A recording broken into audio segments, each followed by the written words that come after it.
Hey folks, being a douche in public on YouTube is a tough job, but somebody's got to do it. And we're there for you. Yep.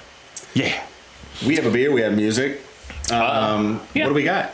All right, so we've got one of our favorite places in the world is right here in Matthews, North Carolina. We have their glasses. True fact. Carolina Beer Temple. Carolina Beer Temple now has their own beers that are brewed. So it's a private label thing with Divine Barrel Brewing here in Charlotte. And this is the second one we're going to be having from them. And this is a Marzen style lager called Biertempleoberfesten.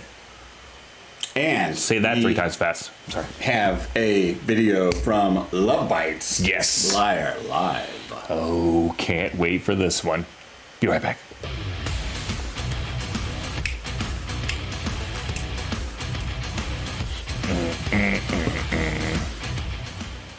Boom, we're back. So crack that sucker open. I'm ready for a sip. So this is a 5.7%. And when I was talking to the guys over at Beer Temple, I asked them, I'm like, is this the pretty much the Divine Barrel Marzen? And they're like, yeah. It's pretty much almost the exact same beer. So have we had that on the show? No, not on the show. So, but I've had it other places. So, Divine Barrel is a very underestimated brewing company here in this area. There are some really big ones. Noda's one of our favorites. We've got Heist Brewing that is way up there. Ask Clown. Quite a few more. But color on this look at is that. Beautiful. So this is brewing done at a different level when you can get a Marzen and that pretty and that clean. And let's see, a hard pour it. I did this really hard. So you're looking at 1.5 inches or so. That's what she said. I'm sorry for those. We haven't had one of those in a while, right? It's good to bring it back every once in a while. Sorry. Yeah. Hey, yeah. I don't know if you guys can see, watch the can when it comes around, but this can has 3 of my favorite things. Beer, pretzels, and the occult.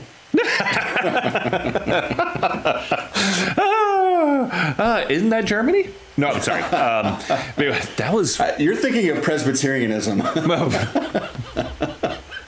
Or Mormonism. Sorry, anyway. Oh, no, you can't have coffee as a Mormon, can you? But that's like the U.S.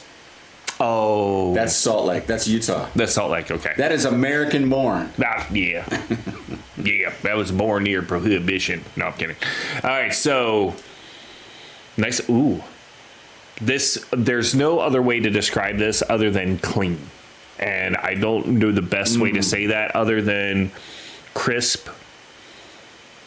Smell, if I could find a place where I walked out the door in the morning with my cup of coffee and I smelled this in the morning, I'd be in heaven.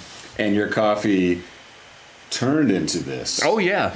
Like, of course. Well, you finish the coffee and then fill it with this and go, oh, no, hon, I'm just on my second cup of coffee.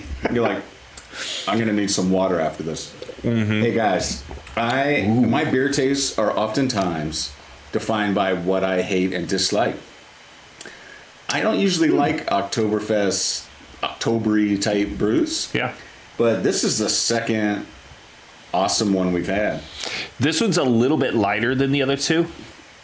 And when I say lighter, I mean in a way that Mouthfeel? If you're a person... Huh? Mouthfeel? Yeah. Okay. Mouthfeel's a little bit lighter. It's lighter on your tongue, right? But flavor-wise, it's great. The only thing that I feel it's a little bit different on this one is if you're one of those people that likes that beer to linger a bit, you would like the other one that we had on the last video. This one is more, it's there, it's gone, it's an easy drinking beer, very low ABV, so it's kind of built that way like a traditional German. So the other two that we had were higher ABV. Okay. This one's in the 5s, so a little bit closer to the traditional. But made me think of that song by the Cranberries. What's that one? Do you have to let it linger? Have to let it linger. But personally, I like linger. What? I like my friends, my farts, and my beer to linger. My farts always linger, even if I want them to or not. I'm sorry. They usually stick to things. Oh, God. You ever have one of those days when you're like, it's just bad, right? You have a really bad, something's died inside and you don't know what to do with it, and then small rodent. Yeah, there's something there, and you drop a couple like. You let a couple clouds go, and you're sitting on the couch, and then you leave for a little bit. And then you come back and sit back down, and you're like, oh my God. It comes back and attacks you again. So, it's not supposed to be that way. Just for my own personal note taking, which side of the couch do you sit on? So when you come to my house, you want to stay on Gene's side. Okay. Yeah, because that's my side is... thoroughly saturated? It can be. We've really gone to some weird places today. Yeah. All right, so, oh, God. Lovebites, guys. Yeah. One of our favorite groups. You guys love them. We love them. Knocking on Heaven's Gate. This is their second release from it. Their new live DVD and live show. But this one's called Liar, so let's check it out.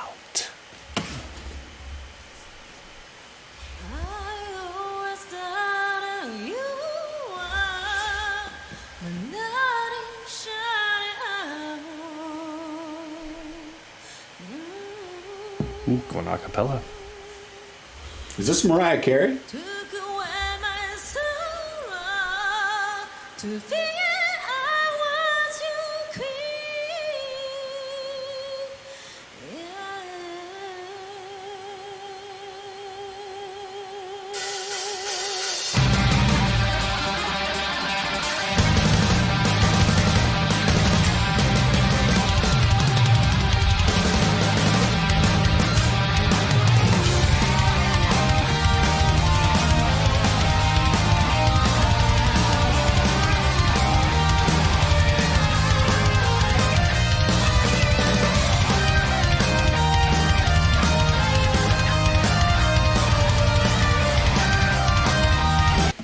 Okay, sorry, I had to stop it so soon. Yeah. But I love a lot of this to begin with. Yeah. Because first of all, you have her kind of setting up. I assume she's setting up like a good relationship, and then things are about to go south, right? The liar's about to reveal himself. Oh. And then I also love that these guys are all sitting in the dark, waiting. Yeah, and just then like that. They just every single instrument just starts ripping. It's the thing is, like, every video at some point to me makes me feel like Asami should be in a snow globe. I agree with that. Right? Yeah. It just, she has this own like little like Glinda the Good Witch type of vibe. Yeah. I don't even know why I said that, but she does. She just has this like ethereal thing, and she was an R&B singer. So before she did this, so it's kind of I guess a natural progression. But another thing, just as far as Eminem go, something they do that other groups don't do when they're doing the dual guitar attack is bends in a dual solo, because it's not easy to do, especially when you do it live. You can hear those little things where maybe a tad bit off, but to even attempt it is like, if you go back and listen to Iron Maiden, some Queensryche and stuff like that, unless it's a slow bend where they can bend into it, they usually don't do it because it's too difficult to do live. But, and I could hear each guitarist. Yeah. Love it. One in one ear, one in the other. Back into it.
it's funny to watch Haruna not doing a drum beat that's like she's constantly going because she's like spin that around, spin that one around. She's like whole she has Tommy the leisure Lee. to do that. Yeah, she's Tommy Lee in it. Yeah. She needs to have like the drum set that spins around and stuff.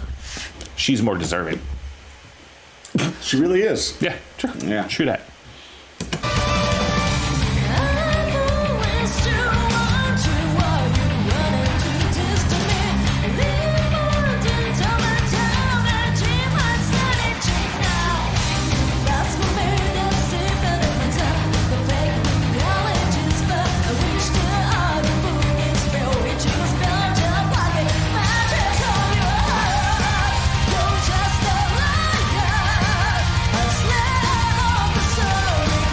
I like that riff.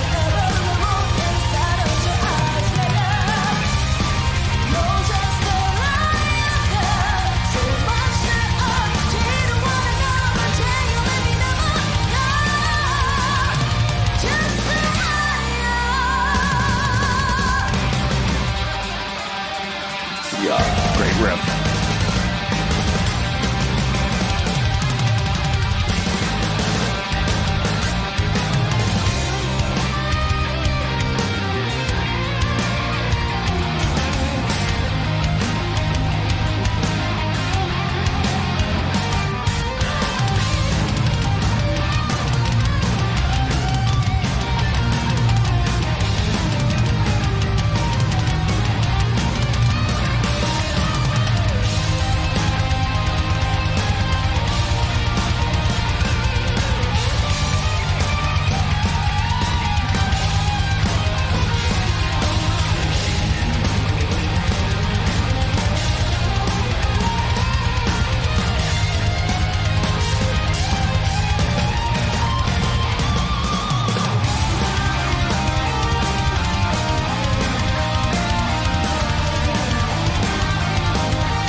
Okay, first of all, Yeah.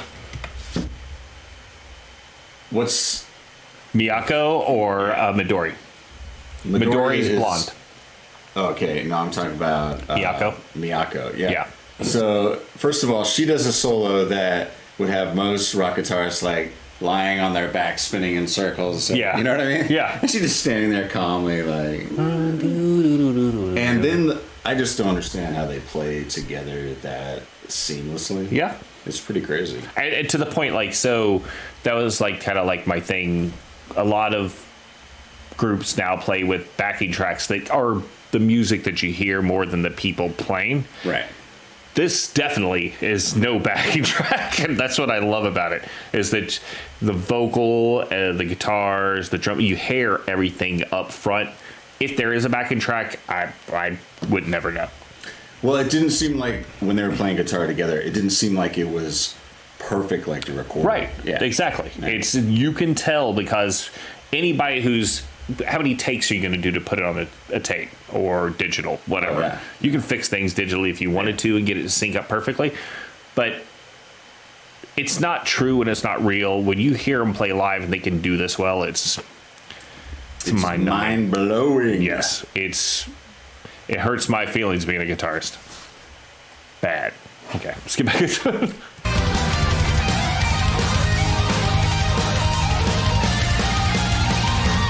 Wow.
So where was Knocking at Heaven's Gate?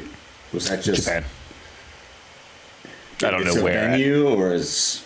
No, it is the name of the DVD, I think. Oh, okay. So it was that a place where they did a live show. Yeah. Okay. And I can't remember where it was that they did it, but they're actually coming to Atlanta. Wow. In 2024. How do they do? Like, what is, as far as record sales, things like that? Like, how big are they? They are pretty damn big. Yeah. They're getting bigger and bigger every day. Like, they are the dominant force as far as like this type of music in Japan. I don't think I know of a group that's bigger. But it's one of those things where you sit there and go, like, I just saw, I think it was on Instagram, Midori with Paul Gilbert. Really? You know, the guitarist for Mr. Big. And all I could think was, like, she probably, like, listened to a lot of his stuff. Okay. Like, it's definitely stylistically, you can definitely hear there's some influence there. Because nobody really can, no one ever plays like Marty Friedman, the lead guitarist for Megadeth. But yeah, who knows? It's this is another good one, and it kind of, this one's had a different flavor to it. It was a little bit more of a, I guess the closest thing. It wasn't one of those ones where it melts your face off. Right. It had a lot more nuance to it, a lot more space for the guitarist to play in it. Asami wasn't like screaming at the top of her lungs. Fami wasn't like slapping and doing bass lines at 100 miles an hour. And Haruna wasn't like the whole time. You mentioned that one riff in there. Like, that was cool. And she kept playing it. I mean, and that's hard. Yeah. To be able to repeat the same thing over without having a little hesitation at some point in it. And it went on a long time, too. Yeah. Oh, yeah. That's what I'm saying. Like, it was like the backing track of the song for a lot of it, but it was really well done. That's maybe up there. I'm not saying it's my total favorite, but just the feel of the song is up there. Kind of cool. Different. All right. So. Wow. Another winner for Lovebites. It's really good. They're coming to. I need to make sure when the tickets go on sale, because it's at a power metal festival, so it's a whole bunch of groups like them, plus a little bit different. I saw a couple groups on there that I was like, they're playing a power metal fest, but yeah. Well, that fits. I mean, but Atlanta, not that far away. Not too far. And I seem to go to Atlanta all the time for that crap, so it might as well be for me. Do it for you. I'm gonna do it for me. Calgon, take me away. That was dating myself just a little bit, right? Yeah, a bit. All right, so guys. It took me a second. Yeah. Hey, back to the beer. Carolina Beer Temple, good place. You should check it out. This is a Marzen style lager that they did with who? Divine Barrel Brewing. Okay. Yes, and this is called. It's tough to remember. Biertempleoberfesten. So, trying to put it all in there. But great beer, nice and clean. This is if it didn't even have the Beer Temple name on it, if it was Carolina Beer Temple, if it was just Divine Barrel, this is a 4.3. I love everything about it. I'm gonna be steady today and stick with the same score I've had for the other beers I've had, because to me this is the same level. Same level. So 4.1. Lighter mouthfeel. Yeah. But all of mine have been in the low fours. Actually, the Noto one was for the first beer. The highest one. Yeah. So that was, it's really good. So not that this one's not far, it's not far off, and it depends on the day. You know, you drink it and you're like, damn. Yeah. Also depends the order in which you consume these beverages. Yeah, but it was a good order today. Yeah. All right, so So see this globe, this blue thing over there? That's BEVANA. They will ship brews to you. You just go to shop.bevana.com. We have a 10% discount in our description below. And look down there. There's other things down there. Yeah, like Lovebites Liars official video, Knocking at Heaven's Gate. There'll be a link down there for that. There'll also be a link for Carolina Beer Temple, which is always down there, but we're also going to put a link in for Divine Barrel Brewing. That way you can go look at this beer they produce, but under their label and others. But make sure you support those guys. Carolina Beer Temple stuff, if you go on their website and see their merch, it's cool. Get some While of it. you're at it, get our merch. Oh, Because it's what a in our segue. shop. Do the bell, tell your friends, do Thumbs the like, up. and I think that's it. I think We'll we be covered back everything. sometime Sometime soon. You know, this is like our, if we really wanted to break it up into seasons, would this be our third season, right? Because you do fall season. We had the Well, we had a late long, summer like a crap. month-long break. But we had when we first started, it was like summer into early fall, and it was crap because we were learning how to do this stuff. And then we Some had would about, argue it's still crap, yeah, but there are levels. there are levels. Like if you have a Chihuahua shit on your lawn or a Great Dane shit on your lawn, There there's you go. levels. That's a good way. That's good. That explains it. It's a lot more difficult to clean up too. Yes. Anyway, so but yeah, so this is like season 3 for us if you really think about it. This is like the fart poop show. Yeah, this There's becomes been a lot of it on here today. farts and poop and beer. But yes, and you're music. correct about the seasons. Yes, but Guys, all right, we're going to leave before we... keep on babbling on. Yeah, basically. Okay. Cheers. Cheers, guys. See you on the next one.